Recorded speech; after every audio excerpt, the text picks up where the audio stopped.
கோயிலுக்குள்ள போறவங்க ஏன் கோயிலுக்குள்ளார போய் கர்ப்ப கிரகத்து பக்கத்துல இருந்து சாமி கும்பிடுறாங்கன்ற ரகசியங்களை நம்ம முன்னோர்கள் அன்னைக்கே பதுக்கி வச்சிருக்காங்கய்யா.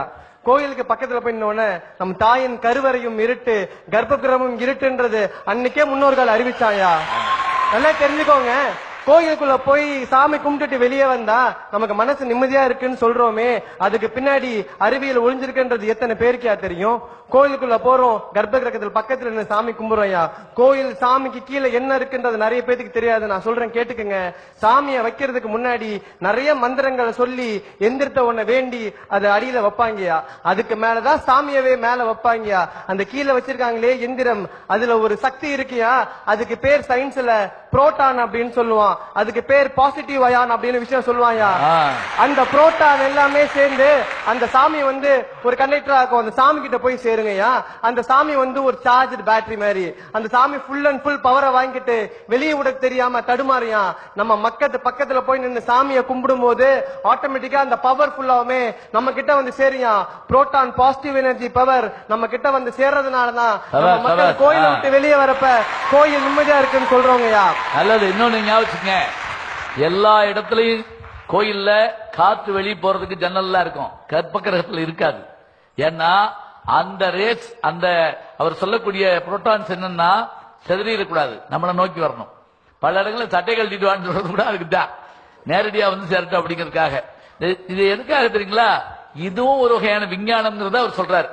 அவர் வந்து சயின்ஸ் படிச்சிருக்கிறதுனால நம்ம ஒத்துக்கலாம். இப்ப நான் தமிழ் வாத்தியார் சொன்ன இவங்களுக்கு வேற வேலை இல்லடா, பொங்கலை வாங்கிட்டு தூண்ல தடவிட்டு வருவாங்களா, அப்படி சொல்லக்கூடாது. ஐயா, அதே மாதிரி கருவறை பக்கத்துல சாமி கும்பிடுறதுனால நம்மளோட 5 புலன்களும் வேலை செய்கின்றது எத்தனை பேருக்கு தெரியும் தெரியலையா? 5 புலன் என்னன்னு சொல்லிடுறத, பார்ப்பது, நுகர்வது, சுவைப்பது, கேட்பது, தொடுவதுயா. நல்லா யோசிச்சு பாருங்க. சாமி தீபாரதனை காமிக்கும் போது பாக்குறோம், மணி அடிக்கும் போது கேட்கிறோம், மந்திரங்களை உச்சரிக்கிறோம், அங்க இருக்க வாசனை நுகர்றோம், 10 வந்து தொட்டு கும்பிடுறோம் இல்லைங்களா? 5 சென்ஸுமே அந்த இடத்துல ஆக்டிவேட் பண்ணுதுயா. அப்படியே கோயிலை விட்டு கொஞ்சம் வெளியே வாங்கயா. அந்த பக்கம் பாத்தீங்கன்னா அரச மரமோ வேப்ப மரமோ இருக்கும். அங்க நிறைய பெண்கள் கர்ப்பம் தரிக்காம சின்ன சின்ன தொட்டியை கட்டி வச்சுட்டு சுத்திக்கிட்டு இருப்பாங்க. நம்ம முன்னோர்கள் மூட பழக்கமா பண்ணலையா? அங்கேயும் அறிவிலையும் மருத்துவத்தை ஒழிச்சு வச்சிருக்காயா. அங்க மரத்தை சுத்தி வரப்ப நல்லா தெரிஞ்சுக்கோங்க, அரச மரத்திலையும் வேப்ப மரத்திலையும் தான் அடிக்குவேட் ஆக்சிஜன் இருக்குன்னு சொல்லியிருக்கான். சாதாரண ஆக்சிஜன் இருக்குன்னு சொல்லல. வேப்ப மரத்தாலையும் அரச மரத்தாலையும் மட்டும்தான் ஆக்சிஜன் காலையிலையும் கொடுக்க முடியும், நைட்டும் கொடுக்க முடியும். அங்க கர்ப்ப பெண்கள் அந்த மரத்தை சுத்தி வரப்ப ஆக்சிஜன் உள்ள இன்ஹேல் பண்ணாங்கன்னா செல்கள் உயிர்ப்பிக்கும், நோய்கள் விலகும், கர்ப்பம் தரிக்கும் சொன்னதுனாலதான் மரத்தை சுத்தி வர சொல்றாங்கய்யா. அப்படியே நம்ம வீட்டுக்கு வருவோம்யா. அப்படியே வீட்டுக்கு வந்த உடனே நம்மளோட தமிழனோட பண்பாடு கையெடுத்து கும்பிடுறது. இது எத்தனை நிறைய பேர் தெரியும். ஆனா கையெடுத்து கும்பிடுறான், பக்கத்து வீட்லயும் கும்பிடுறான், நானும் கும்பிடுறேன், அவனும் கும்பிடுறான், நானும் கும்பிடுறேன் சொன்ன ஒளிய கையெடுத்துக்கு கும்பிடுறதுக்கு பின்னாடி அறிவியலும் மருத்துவம் எத்தனை தெரியும் தெரியல. நான் சொல்றேன், கையெடுத்து கும்பிட்டோம்னா இந்த கையில நுனியில் இருக்கிறது அக்கு பிரஷர் பாயிண்ட்யா. இந்த கையில நுனியில் அக்கு பிரஷர் பாயிண்ட். இந்த 10 விரலையும் ஒண்ணு சேர்க்கும் போது காது, கண்ணு, மூளை ஒரே நேரத்துல ரத்தம் அதிகமா பாயும். அதனாலதான் நம்ம ஆட்கள் அன்னைக்கே கண்டுபிடிச்சான் கையெடுத்து கும்பிடணும்னு சொல்லிட்டியா. அப்படியே அழகா வீட்டுக்குள்ள வராங்க. வீட்டுக்குள்ள வந்த உடனே நம்ம ஆட்கள் நிறைய சொம்பு தண்ணி கொடுத்து சாப்பாடு வைப்பாங்க, விருந்தோம்பல்னு சொல்லுவோம். நல்லா யோசிச்சு பாருங்க. ஃபாரின்ல போனோம் அப்படின்னா வந்து விருந்தோம்பல் வந்துட்டு நின்னுட்டு சாப்பிடுவாங்க, படுத்துக்கிட்டு சாப்பிடுவாங்க, எப்படி வேணாலும் சாப்பிடுவாங்க. ஆனா நம்ம மக்கள் மட்டும்தான் தரையில் உட்கார்ந்து சம்மணங்கால் போட்டுட்டு சாப்பிடுவாங்க. அதுக்கு பின்னாடி ஒரு மருத்துவ குணம் இருக்குன்னு எத்தனை பேருக்கு தெரியும்? ஒன்னே ஒண்ணு தெரிஞ்சுக்கோங்க, அந்த மருத்துவ ஹிரண்யா அப்படின்ற ஒரு நோய் எத்தனை பேர் கேள்விப்பட்டீங்கன்னு தெரியல. ஹிரண்யா, அது பேர் குடல் இறக்கம் அப்படின்னு சொல்லுவாங்க. நம்ம ஆட்கள் நின்னுட்டு இருக்கப்ப தலையில இருந்து கால் கீழே வரைக்கும் ரத்தம் பாயா. நம்ம எப்ப சப்பன கால் போட்டு உட்கார்றோமோ தலையில இருந்து வயிறு வரைக்கும் அதிகமான ரத்தம் பாயும்.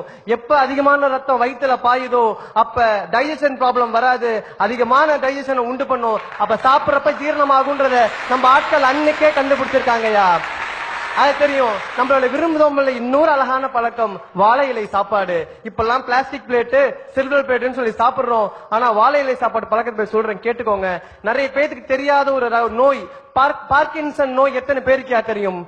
நடுக்குவாதம்னு சொல்லுவாங்க. நடுக்குவாதம் ஆடிக்கிட்டே இருக்கும். கடைசியில மைக் டைசன் கூட அந்த நோய் இருந்தது. அந்த உலக புகழ்பெற்ற குத்துவிட்டு சட்டை வீரர்கள் அவருக்கு பார்க்கின்சன் நோய் இருந்தது. அந்த பார்க்கின்சன் நோய் தீர்க்கக்கூடிய சக்தி வாழை இலைக்கு உண்டு. கேன்சரை எதிர்த்து போராடக்கூடிய சக்தி வாழை இலைக்கு உண்டுன்னு கண்டுபிடிச்சதுனாலதான் வாழை இலையில சாப்பிடணும்னு சொல்றான். அதே மாதிரி ஒரு தட்டை கழுவணும்னா, பிளாஸ்டிக் பிளேட்டை கழுவணும்னா நமக்கு கெமிக்கல் தேவை. வாழை இலை கழுவுறதுக்கு எந்த கெமிக்கல் நம்ம ஆட்கள் யூஸ் பண்ணது இல்லையா? தண்ணியை தெளிச்சு கழுவி விட்டாவே வாழை இலை சுத்தமாவியா? இன்னொரு ரகசியம், வாழை இலை வாட்டர் ப்ரூஃபியா? அழகா இது ஒரு ரகசியத்தை வச்சிருக்கா. அடுத்தது சாப்பாட்டுக்கு வரையா, நம்ம உட்கார்ந்த உடனே இப்ப இருக்க மெடிசன், இப்ப இருக்க ஆட்கள் என்ன பண்றாங்க, இனிப்ப முதல்ல வச்சிடறாங்கயா. ஆனா அது ஒரு தவறான செயல். நம்ம முன்னோர்கள் கத்து கொடுத்தது முதல்ல காரத்தை சாப்பிடணும், அப்புறம் இனிப்ப சாப்பிடணும்யா. ஏன் காரத்தை சாப்பிடணும்னு சொல்ற கேளுங்க. காரம் ஸ்பைசி ஃபர்ஸ்ட், ஸ்வீட் நெக்ஸ்ட் சொல்லிருக்கான். காரம் சாப்பிட்டோம்னா HCl தூண்டும். HClன்றது நம்ம ஜீரண சக்தியை கொண்ட, ஜீரண சக்தி அதிகப்படுத்தக்கூடிய ஒரு ஆசிடியா, ஹைட்ரோகுளோரிக் ஆசிட்னு சொல்லுவோம். அதை அதிகப்படுத்தும், சாப்பிடும் போது ஜீரணமாகும். ஸ்வீட் சாப்பிட்டோம்னா டைஜஷனை கம்மி பண்றக்கூடிய சக்தி அதுக்கு உண்டியா. அதனாலதான் காரம் முதல்ல, ஸ்வீட் நெக்ஸ்ட்னு வச்சாயா. என்னதான் பழமை சுவடுகள் நிறைய விஷயங்கள் எங்களுக்கு கத்து கொடுத்தாலும் அந்த பழமை சுவடுகள் சொன்ன பழக்கத்தை இன்னமும் நாங்க வழக்கமா வச்சுக்கிறதுனாலதான் சொல்றேன், பண்பாட்டின் விஷயமாக தெரிவது பழக்க வழக்கங்கள் தான் என்று. அது